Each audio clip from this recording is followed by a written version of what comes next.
রাত তখন 10:45। মিনি আর তার মা মিলে জমিয়ে আড্ডা দিচ্ছিল। ওই পাশের বাড়ির নতুন কাকিমাটা এত দূর ঘুমটা টেনে থাকে, এখনকার দিনেও অমন। আরে গ্রামের মেয়ে, ও ওভাবেই কমফোর্টেবল। হঠাৎই দরজায় কেউ কড়া নাড়লো। এত রাতে কে রে? দাঁড়াও দেখি।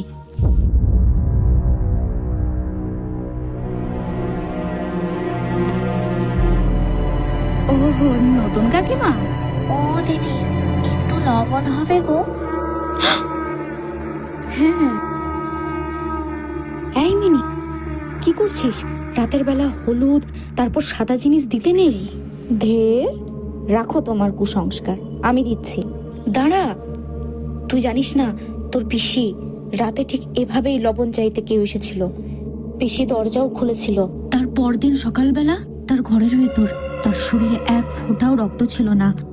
মানে মিনি সেই সবে গুরুত্ব না দিয়ে লবণ দিতে চলে যায়। আর লবণ দিতে গিয়েই মিনি সম্মোহনের শিকার হয়।